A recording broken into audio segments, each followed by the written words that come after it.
Good afternoon, History Department. I'm going to share with you a few techniques I use when I'm administering Castle Learning to my class. And I'm going to start off with an example that in a project I assigned for my students yesterday in my history class with Mr. Schulman.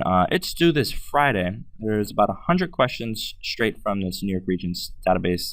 Thanks for helping me out, Schulman. And what I know, when I look at this at a quick glance, I can see who started it and who has not. So Jimmy, for instance, started this last night at 7:13 p.m. Robert Williams was up pretty late working on Castle Learning at 9:40. I can also see how many attempted, how many got correct and incorrect. But now what I'm going to do is I'm going to share with you my favorite way to administer this assignment in class. So if you click on the right side, that little green icon where it says Actions, you can sort of access and monitor details.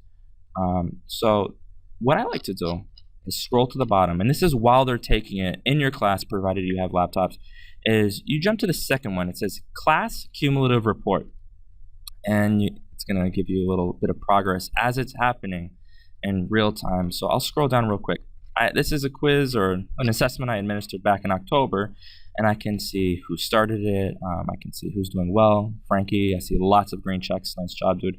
I can see others struggled, and the rest are kind of like a mixed bag. Another thing I really like about this is that it breaks it up by topic. So I can see the kids are doing really well in China. They're having some difficulty, however, with Western Europe. My favorite thing about this, though, is that when they're taking it, you're going to hold control and you're going to zoom in, and you're going to have this projected on the board because what this does, this says score 53. This changes in real time based on the performances of the class as a whole.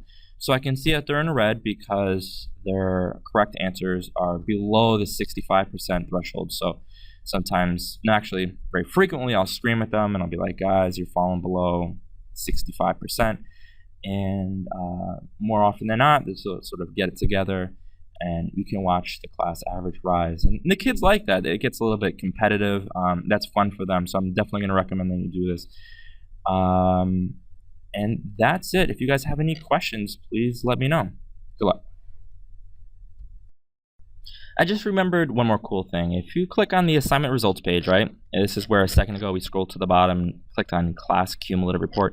Well, on the right side of the screen, there's a column that says Reports. You can do responses to see what the response was to a specific question. My recommendation, however, is to click on Report for an individual student. So I'm going to click on Hortensia.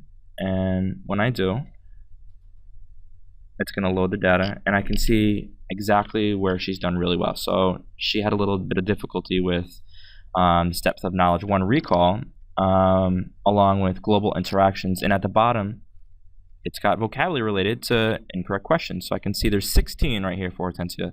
I'm going to go back to another student, and again, I'm going to click on that green icon. I don't know any shortcuts around this. I think you have to do it each time. And so I'm going to click on another student.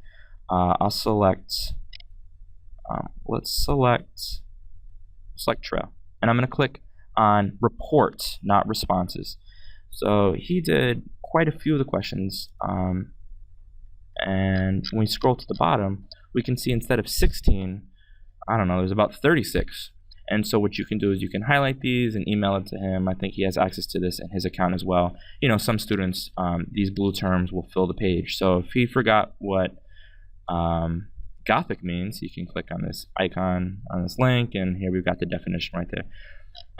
This is a great way for the kids to identify areas of improvement. All right, so what?